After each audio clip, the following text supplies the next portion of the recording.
Hello, folks. This is Richard Florzak, the private chef to the stars, and welcome back to Talking About Food. Remember, it's the only local food commentary show on the Grand Strand. Talk specifically about restaurants, food trucks, festivals, and farmers markets. We'll talk about my favorites, your favorites, and maybe on occasion the not-so-favorites. I'll throw in some of my recipes, and hopefully you can teach me some of yours. I interview local chefs and local business owners. And please remember, I cooked in a home for some of the biggest box office stars in the world, but I still cooked in a home. I came up with the menu every day. I shopped for the groceries. I prepped the dinner. I cooked the dinner. I served the dinner. And I cleaned up after dinner. Sound familiar? Sounds like what you folks do every single day. I often think, does Bobby Flay do that? Does Gordon Ramsay do that? I don't think so. And I can remember when I opened up my restaurant, people would come up to me and say, how much harder is this now, running a restaurant, than it is being a private chef? And I said, it's much easier. I get to cook off the same menu every single night of the week. It was much easier. Because I cooked at home, I'll also be talking about some of the best major appliances, small kitchen appliances, best knives, how to cut corners in the kitchen without cutting quality. And from time to time, I'll be interviewing some of the celebrities I've worked for. But seriously, celebrity or not, the topic will always be food. This show is a break from the weekly grind, so let's do what I like doing best, and that is talking about food.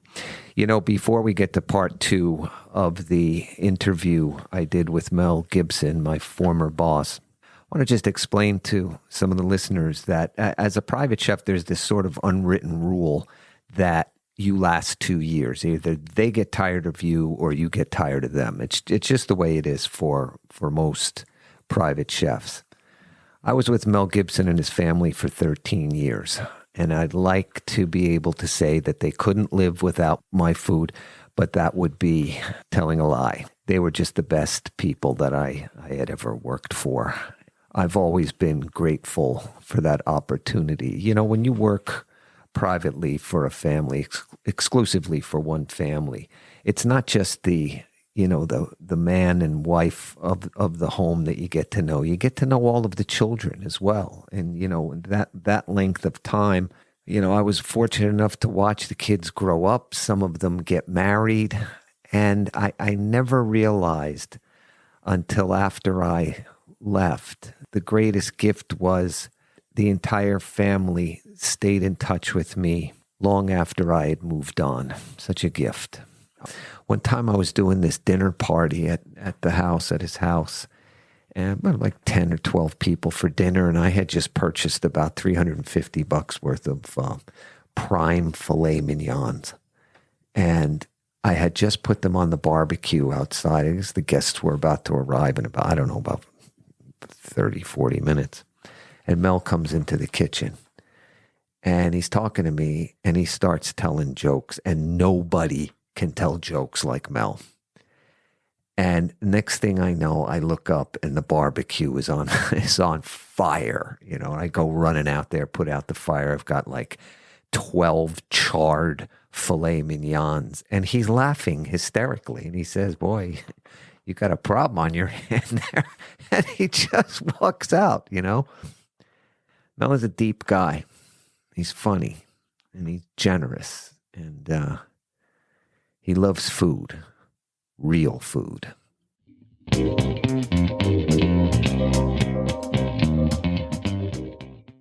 You have been all over the world, and any memorable dishes that jump out at you? I remember once you coming back and saying, "Richard, I just had the best meal of my life," and it was at a restaurant in Spain. Oh, wow. Yeah, it was so good. It was, and I wish I can't remember the name of it. And a buddy of mine took me, he was Spanish, and he took me to this, and they did it was a lamb thing. I think you said that it was like wrapped in eggplant. I don't remember now, man. It was like, I just remember this restaurant because it was like, I think it was wood. It was cooked in a wood oven, a wood burning oven, and it was a baby lamb, you know, and it was like, and it was so good. I ate the bones. Wow, beautiful. It was just outrageously delicious. So yeah, it was in a town called Burgos in the north of Spain. I'll look. I remember that. I'll find it. Burgos. Yeah. Are there foods you hate? Yeah, I can't eat like sea urchin and, you know, stuff like that. You know, I just can't do it. Yeah. I can eat most things. And, you know, when I go places in the world, you know, Downey had a joke about me because we were in Thailand and, you know, I was eating everything. Yeah. I was eating snakes and anything they put out there, I would eat it. And Downey was like, wow. He'd say, what's the catch of the day? I'm like, you know, because they'd catch a snake or something. It'd be in the soup. It was so good. Yeah. You know, and that place Thailand is amazing because even in a place like Mae Hong Son or Mae Sa Riang, which is out in the middle of no place on the Burmese border, right? On a place with a dirt floor, the cuisine in Thailand is so great. Yeah. And it doesn't matter where you go, you're going to get good chow. Yeah. And, you know, I found that place to be amazing. And it's not like the Thai food you get here, which is just mostly sugar and kind of not very good. It's really good out there. And the best place I've ever had Indian food, because I love Indian food, but the best place I've ever had it is in Fiji. Whoa. Why is that? Why do you think that is? Well, fresh ingredients and a vast Indian population in Fiji. And so they know what they're doing. And they bought all their spices and all their recipes, you know, tamarind trees and everything else that they grow there. But what they can do with a goat curry is outrageous. Wow. Yeah. It's funny you say stuff. that. I haven't traveled to the extent you have about Thailand, but I was, you know, the typical spots. But one time when I was working in London, the cab drivers kept telling me that the best Thai food that I would ever have was in this British pub. I thought, you got to be kidding me, though. But I went one night. It was just fantastic. Have you ever been to like a really popular, you know, fine dining restaurant and you leave and you go, no big deal? Yeah, it's happened. Yeah. You know, you're kind of paying for the extra employees, and you know, they're wiping your mouth with a napkin and stuff, and you know, it's like, and it's okay. It's just kind of standard, but it's, you know, you wouldn't say it was bad, right? It's just not very inspired, or I'll say this, so you don't have to agree or disagree, but I think sometimes it gets to the point where it's like an emperor's new clothes thing, where I just want to say, are you freaking kidding me, guys? Yeah. You know, where they try to be modern artists and stuff. And first of all, I don't want anything that has petite in front of the name of it. You know, you were the one that taught me about the cowboy cut. Now we're talking. Oh, the cowboy cut. Yeah, baby. Now, love it. Now we're talking. I don't seem to remember you being a dessert guy. Well, I am a dessert guy. I have an incredibly shocking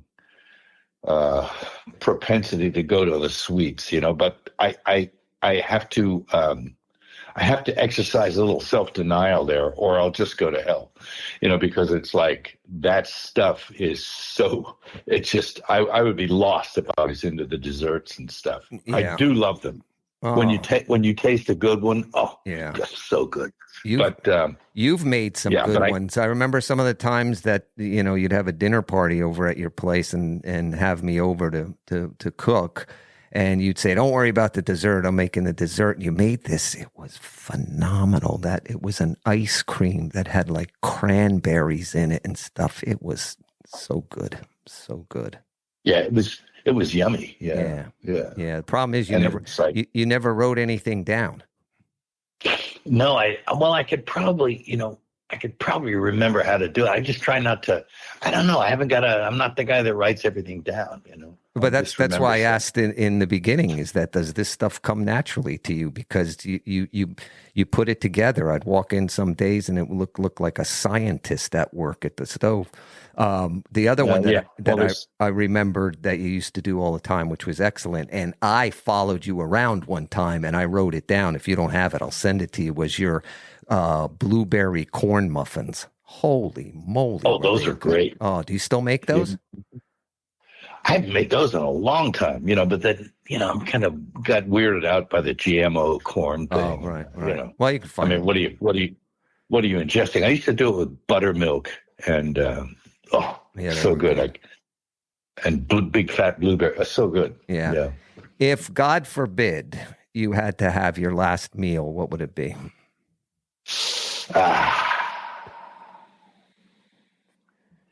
Man, I think, man, it's hard to say. Remember how we used to make the laksa? Oh man, can you explain to the listeners what that is? I love it. A laksa is a Malaysian soup that incorporates shrimp and chicken with a coconut chili base. Oh, it's so good. With a lot of raw ingredients like bean sprouts and raw cilantro and some other and grated cucumber, raw cucumber, but with Hokkien noodles and chill. Oh man, and candle nuts and stuff like that. Candle nuts, that's right. I remember that. Yeah, go. And it's just it's maybe the best thing I've ever eaten. And my dad, he wasn't into spicy foods and stuff, but I gave him a bowl of this stuff once, and he was fire coming out of his nostrils, but he went for another bowl. Wow. That's how good it is. It was, it's like, and I remember you made one, and everybody's laksa is different, because I think the word laksa in Malaysian literally means 1,000 ingredients. Well, when you look at the recipe, it looks like it's 1,000 ingredients. It's very intimidating, but when you it takes a couple of days. It takes a couple of days to do it. But then when it's done, if it's good, oh my gosh! I mean, that's a typical kind of Christmas or a Thanksgiving dinner. Sometimes you just go full on Asian and you go for the laksa, and people come over and people hear you're doing it, and they come over and they dip in, because it's this kind of incredibly wholesome soup. Well, I do every Christmas. The only time I really put my heart and soul into cooking much anymore is we have a blowout Christmas party. And this year I'm doing street food, and one of the dishes is going to be laksa. So excellent. I better start putting it together now. Yeah, look it up. I mean, everybody's got a different one. I was in Malaysia, and like you'd get the laksa, they'd all be different. Some of them had, pork balls or fish balls in them, and all kinds of different things. It was like very interesting combination of chow, and if you get it right, it might be just the best thing ever, and it makes you feel good. Yeah, it's very and of course very much a comfort. Yeah, food. And the only problem is that the next day you may experience the Johnny Cash syndrome. What is that? Which is the ring of fire, the ring of fire. Yeah, and it's like it's well worth it. It's pretty spicy, but it's worth every minute. Yeah. Great. In fact, stuff. You get to like it. You can get to like the ring of fire. Yeah. Great stuff. Well, Mel, thanks so much for doing this. I hope we get a chance to cook together again. We could be the no tattoos chefs. Yeah, right. I haven't got any. Good. But it's nothing to mark me. Yeah. Well, you're absolutely. Maybe go ahead. Maybe just burn marks or That's right. We'll have plenty of those. Well, Mel, Yeah. you're absolute gem. Thank you so much for taking the time. The people here in South Carolina, they just adore you. They just love you. Well, Yeah. that's nice. I thought you were in North Carolina. No, we're in South Carolina, and we could not have gotten luckier. It is the values are just terrific. The weather's good, fishing, the whole bit. We're just so lucky to be here. I might have to move there. Yeah. I might have to move there. Yeah, well, you got to get out of that sin city of Los Angeles. Yeah. Well, I guess yeah. This is Newsom country. Yeah. Yeah. No. Thank you. I can comfortably walk around. You know what? I'm not going to go there. I'm just not going to go there. Yeah. Well, there's plenty of taxation and not much representation here. I got to tell you. That's right. And the people are just wonderful. So, okay, Mel. Once again, you know what? Go ahead. It's amazing.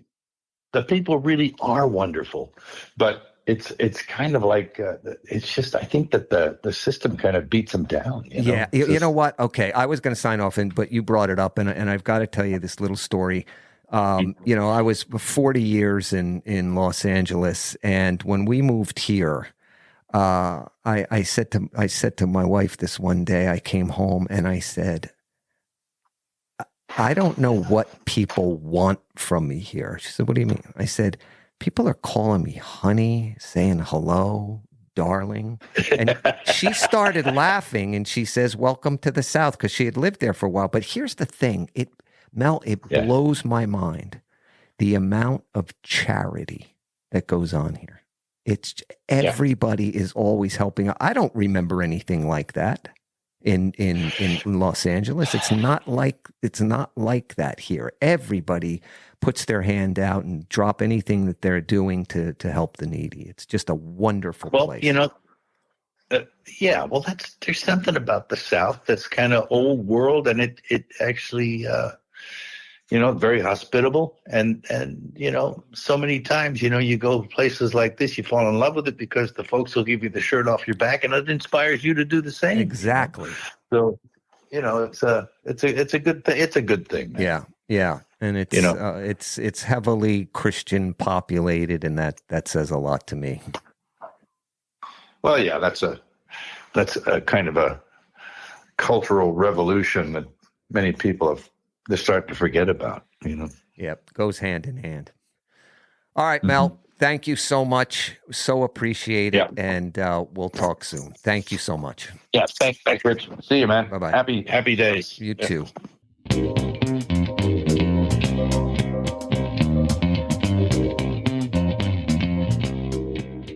They don't get much cooler than Mel. Man, what a gift to have him on the show. Jesus. Texted him one day, asked him would he consider doing it, and within about a minute he texted back and said done. That's the kind of guy he is. Yep, and if I'm lucky I'll have him back. We'll talk some more about food. Anyway, moving on. One of the restaurants that I visited this past week, very interesting. I had a friend in town from Los Angeles, and I asked him, I said, what are you hankering? And he said some ramen noodles, which I wasn't even sure if the Grand Strand had a place. So we Googled it very quickly and discovered this place called Andomiro in Pawley's Island. They are at 12036 Ocean Highway in Pawley's Island. Andomiro, definition is actually Korean. It means overflow. So we headed there. And once again, I visited a place that, had I done a little bit more reading about it, I may not have gone. I've talked about this before. I don't typically like restaurants that cover a number of different nationalities of food. But in this case, I'm glad that I didn't, because I'm glad that I went. I have to make a distinction. There is a thing called fusion style food where they take one nationality and obviously fuse it together with another one, but then that becomes the style of the menu. I've got no problem with that as long as the fusion works. But what I don't like is, and I've mentioned this before, for instance, you go to a Chinese restaurant, you're feeling like Chinese any specific evening, and you go there, you take your wife, and you open up the menu, and half of the menu is sushi. It's Japanese. It's one of those kinds of things like make up your mind. But anyway, this place is really good and certainly worth a try. They're fairly new. I think they've been open about 6 or 8 months. It's run, owned and operated by a Jamaican couple, but they do Korean style ramen, and a big part of their menu is Korean based, a little bit of Japanese in there, and they even have some Jamaican style fruit drinks, which I didn't have. But we went for the basics, and we just said to the nice server we had, kind of surprise us with your best stuff. It was really, really good. They have wings, which I'm kind of a little bit over wings. It just seems like they're everywhere that you go, and I find that they're not that much different from place to place. Some, most of them are fried, and then they'll just drown them in some sauce. These had depth to them. And if you go, ask for the wings. And I apologize, I can't remember what they call it. I was looking it up on the menu online, and I didn't see it. They didn't have a to-go menu, so I couldn't take it home with me. But it's the wings that have gochujang on it, which is a Korean sort of, it's a paste. It's a spicy chili paste, so it's tossed in there. It was just fabulous. And we had some of the basic ramen, and for people who aren't familiar with ramen, it is a real basic, originally Japanese dish that is like a rich broth and noodles.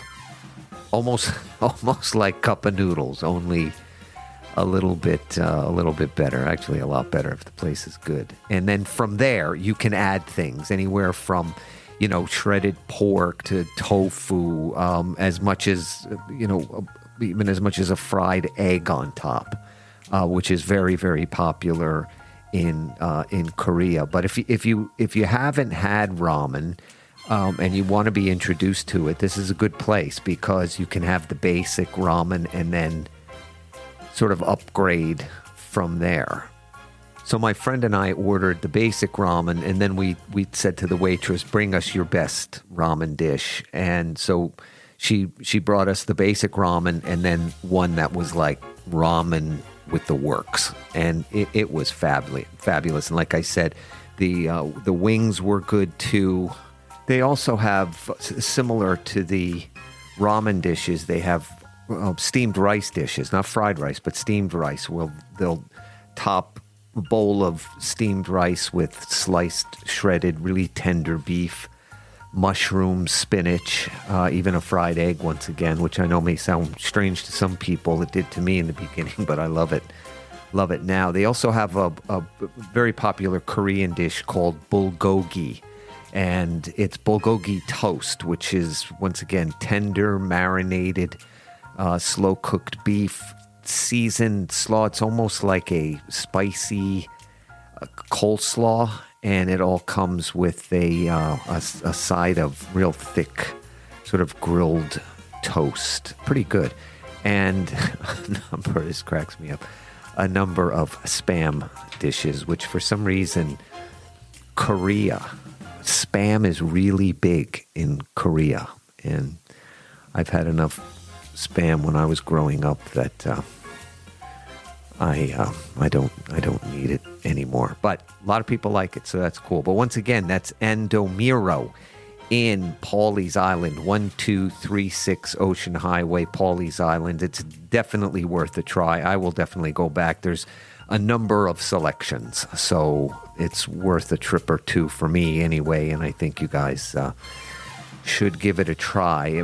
I don't know what it was. It was certainly a restaurant before that. Don't know what that restaurant was. You kind of have like a diner feel when you walk in. Really nice place. There's a counter that you could sit at if you like. Plenty of seating. and they have a full bar, so you should give it a try. I recommend it. Now, the pizza find for this week, very interesting. Scotto's Pizza in Myrtle Beach, 4030 River Oaks Drive in Myrtle Beach. My dear cousin and her husband invited us over for their family dinner this past Tuesday, and they apologized that they were only going to be ordering pizza, which I thought was like, a home run for me. So as soon as they said that, I thought, ooh, pizza and a new place I can talk about. And what a great pizza. I mean, it was like, it's New York pizza, you know what I'm saying? And, we get there, they had already ordered the pizzas, so we sat down, and the pizzas were sitting there, for a little while. It was takeout, so they had 5 or 6 pizzas. They have a very big family, love every one of them. I, of course, chose a plain slice because I wanted to know what a plain slice of pizza tastes like from Scotto's. It was great. I wasn't going to make my final decision on a pizza that was taken out, brought home, sat there for a while, and then eaten. So it seemed really good to me. Like I was imagining what it must have been like when it came out of the oven. I mean, it was good when it was sitting there. So I'm sure it was going to be a little bit better than that. So I went back the next day to Scotto's, and I ordered one, and it's good. It's good. I feel like, what is this, our sixth episode, and already I'm running out of explanations as to why one pizzeria is better than the next. But I just have to say, nice chewy crust, nice size to the pizza, 18, 19 inch, around there, really nice. Doesn't fold over when you lift it up. It's got delicious cheese and a really good sauce. Not too much, not too little, just right. It reminds me of one of those places up in the Northeast that I would find on just about every corner, on every street when I was growing up. It reminded me of that. It reminded me of growing up back in New Jersey. So check that out. Once again, Scotto's Pizza at 4030 River Oaks Drive. And when we come back, I've got 2 interesting guests. They are both graduates. I think one is a graduate, one is still attending the Horry Georgetown Technical College International Culinary Institute. So we're going to talk to them. I just love talking to the young people coming out of culinary school and seeing what they have in mind, what direction that they want to go, and we'll be talking to them when we get back.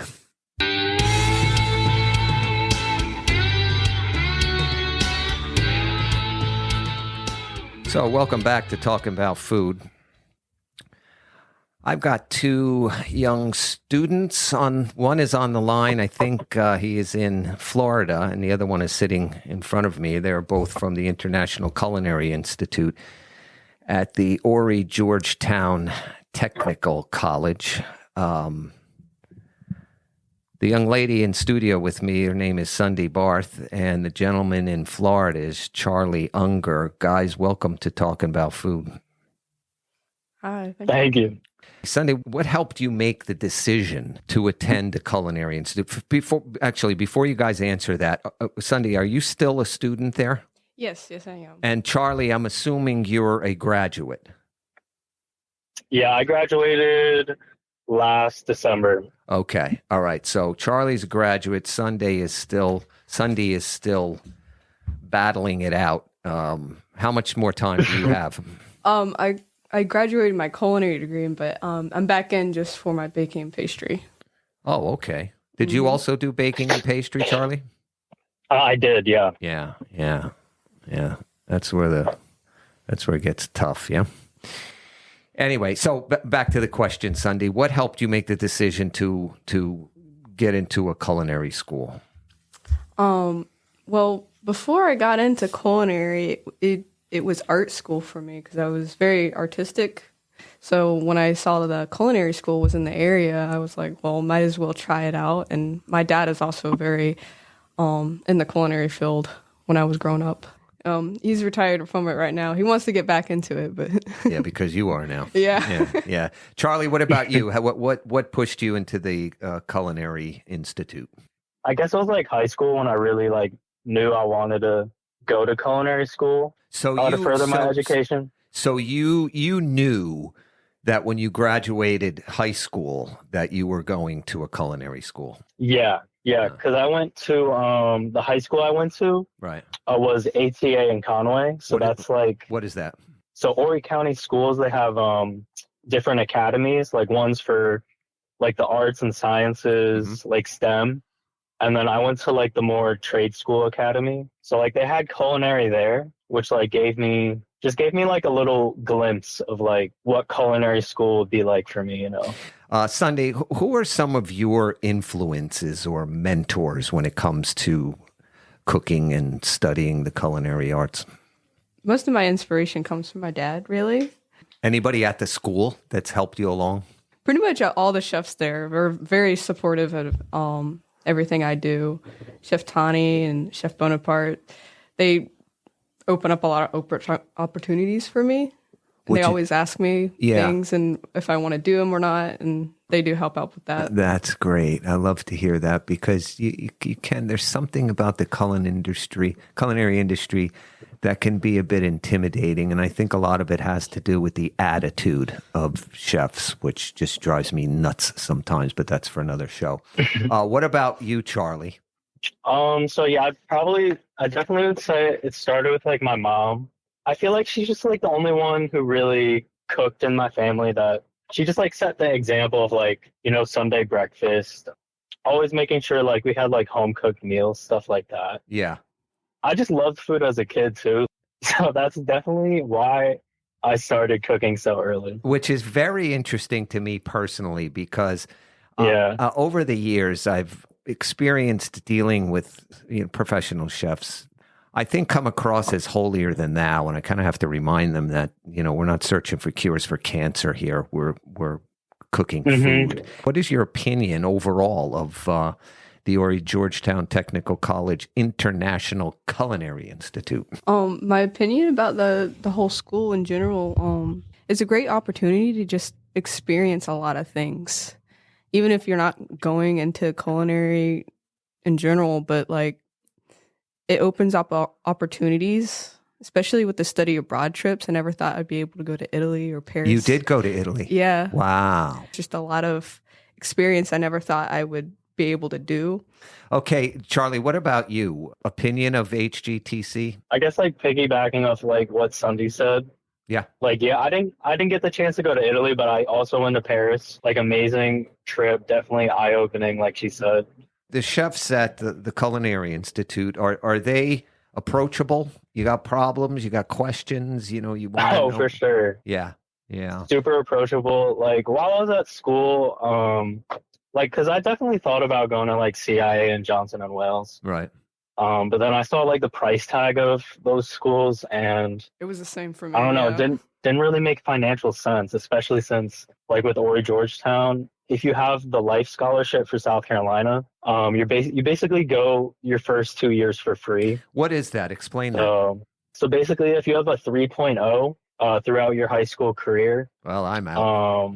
You get $5,000 a year. Wow. Pretty much right off the bat, which pretty much covers almost all the cost of Horry Georgetown. Wow. Not to mention, you've got a great staff there from what you guys are talking about. Mm-hmm.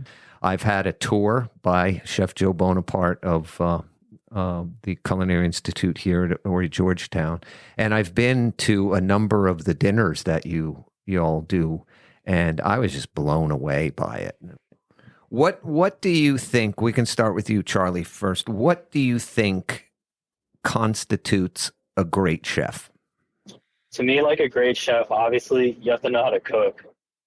That's sort of plain like and the simple way. baseline. That's a good start. That's the baseline. That's the baseline requirement of being a chef, knowing how to cook.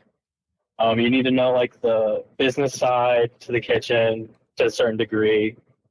Definitely one of the biggest things I'd say about being a chef is knowing how to work with people, manage people.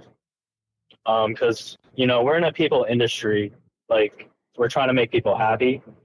If you can't make people happy at the expense of like your own employees, I don't think you're qualified to be a chef. Okay, and what? And I think like right now. Yeah. Oh, sorry. That's okay. Go ahead. Right now.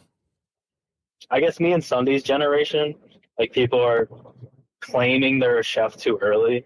I feel like we definitely need more experience. Yeah, I think it's like an honorable title to like call yourself a chef. Yeah. And I feel like people take it too lightly. That's interesting. But that's just my opinion. Yeah, of course. That's my opinion. Very interesting position. What about you, Sunday Barth? Them recognizing what people like and creating something that they also like and showing them how people can like food that they wouldn't know that they would like. It's new to them. What are, Sunday Barth, what are two of your favorite local restaurants? Anything. Kind of like something very small. It's called Pita Planet. Where are they? They're down North Myrtle Beach, I believe. Give me another one. I guess it would be Miyabi's. Charlie Younger, two favorite restaurants in the Grand Strand. Restaurant called El Chapo in Socastee. Yeah, I know it. Right across from Socastee High School. Yeah, it's good. Some of the best tacos I've had. Well, give me another one. I worked at the Brentwood in Little River. I don't know if you've heard of that. Yes, I've heard of it. I haven't been there. I'd say that they have pretty good food most of the time. Okay, here's a real tough one. You ready, Sunday? Uh-oh. Best pizza in the Grand Strand. Ooh. Oh my goodness. If I had to pick one that I've been to that I can remember, Do you not eat pizza often? I do. Yeah. I do, but not like good pizza. What's good? Like Domino's. Pizza? Yeah. Now, I think... Hey, don't laugh. I can't remember if it's Domino's or Pizza Hut, but I discovered right before I left Los Angeles. Funny, I had an upscale wood-fired pizzeria, and every once in a while, I can't remember which one it was, but they came out with a Detroit-style pizza that was phenomenal. Anyway, go ahead. But there is another restaurant. I think it's Pizza Hyena. Oh, I've heard of that. I've been there, and it was actually really good. And another thing it's near the beach, isn't it? Yeah, it's very near the beach. But it was very nice atmosphere, and they had really good pizza. They had very unique pizzas too. I can't recall. What about you, Charlie Younger? I guess I might just speak for my family. Like they always order from Gino's Pizza. Are there a couple of them? Yeah. There's definitely a couple of them. It's pretty close to New York style pizza. Where the are one they? we went to was North Myrtle Beach. North Myrtle Beach, Gino's. Okay, so I have both of those down because what I'm doing on talking about food, as in addition to doing commentaries on restaurants and interviews like with you two, is every week I talk about a new pizzeria. So I'll do that for 52 weeks, and then I'll choose what I think is the best pizza in the Grand Strand. Sunday, what is your trashy, embarrassing food that you love? Oof. There's this one dish that my mom would make, pre-made frozen mini corn dogs. Yeah. And then we make like Parmesan herb mac and cheese. Oh wow. Yeah, the box kind. Yeah. See, that's with cool. with peas, and That's it's actually cool. really good. All right, Charlie. What is something that you'd be embarrassed to tell your fellow chefs? Oh, I just found the perfect one. This is Charlie, All Charlie, right. this is my favorite part All right. about the show. Go ahead. Anybody hearing this, you need to try this. It will probably change your life. It changed my life. I like this. But so basically, what you do, you get this started in Augusta. Like they Rough gave us a hours. whole bunch of like a box of Uncrustables every day, basically. Yeah. So obviously, I'm like, all right, so we're gonna make French toast out of these Uncrustables and put Dude, like yes. brown sugar. That So sounds good. so it makes like a brown sugar crust on it. Yeah.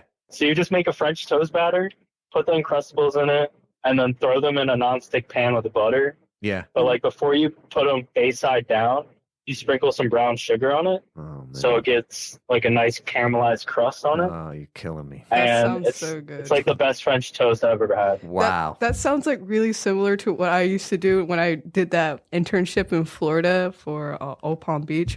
I would make peanut butter jellies and then I would grill them to like kind of like a grilled cheese, but it's peanut butter jelly instead. And then I would toss it in cinnamon sugar. Oh, man. I am So learning good. so So much good. here without even having to go to the Culinary Institute.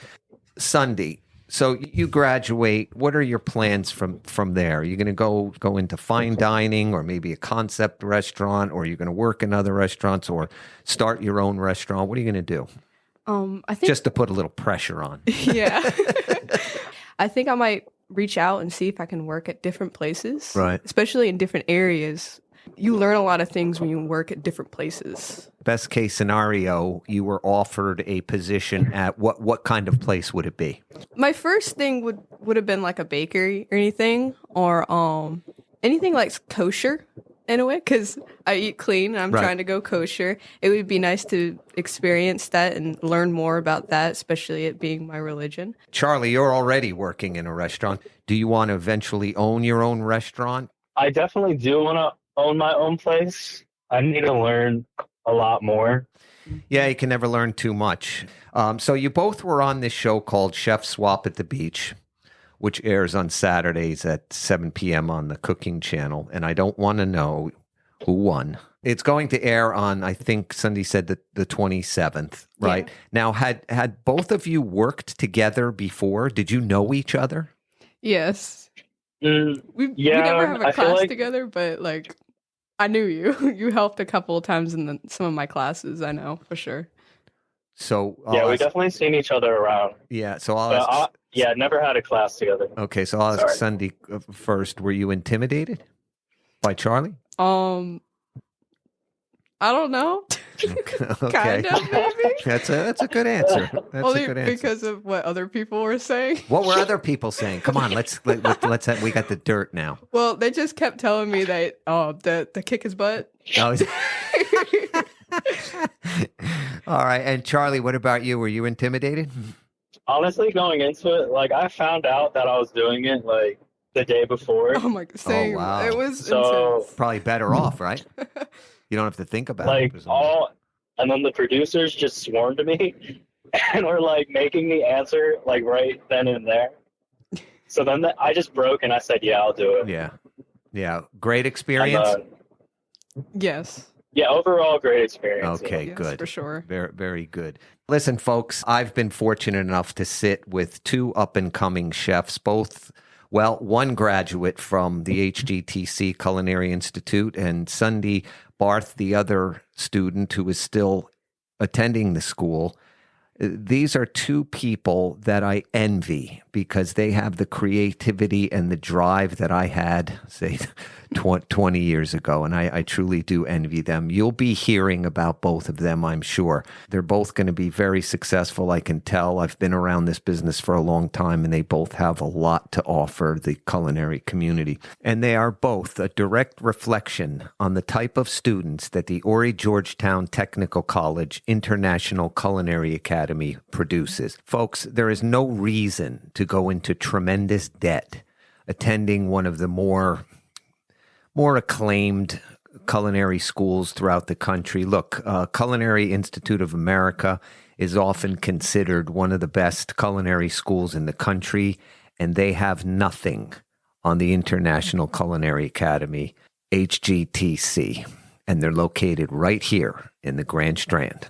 Don't forget to tune in to Chef Swap at the Beach, where you will see both Sunday Barth and Charlie Unger. And that will be broadcast on September the 27th on the Food Channel. Thanks for coming in, guys. I really appreciate it.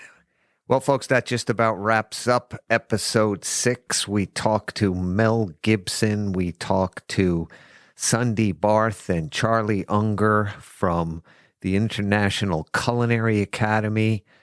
Did a little commentary on Andomiro, folks, in Pawley's Island. It's a ramen restaurant. It's certainly worth a visit over there. And then, of course, Scotto's Pizza in Myrtle Beach. Coming up next week, folks, can't promise this, but I'm hoping to get my buddy on. You know him, Paul Williams. He's iconic. He's been in a ton of movies. Every Smokey and the Bandit, 1, 2, and 3. He was in the Muppet movie, Star is Born. And he's got, 6 Oscar, 9 Grammy, 6 Golden Globe, and 2 Emmy nominations. He won the Oscar for the song Evergreen, performed by Barbra Streisand. He's just got this list a mile long of all his hit songs. And at 84 years old, he is the president of ASCAP, songwriters, big songwriters union. I'm going to see if I can get him in. He loves talking about food. But also, I've got this other young gentleman coming in. He's very impressive. He works at this local restaurant bar. He manages the operation. But what he's been doing is he created this line of hot sauces, pepper sauces. And he approached me about it and said I'd try it and whatever. It's really good. But what really impresses me about this gentleman is his determination to get it off the ground. And he's coming in next week. So it's going to be just great. So, and also don't forget, hit me up. You want a private cooking demonstration or food tasting or cooking class in the privacy of your own home by me, the Private Chef to the Stars. Reach out to me at theprivatecheftothestars.com and let me know about some of the places that I should try, that I should talk about, that I haven't yet at theprivatecheftothestars@gmail.com. Thanks for tuning in, folks, and always remember, you are your family's private chef.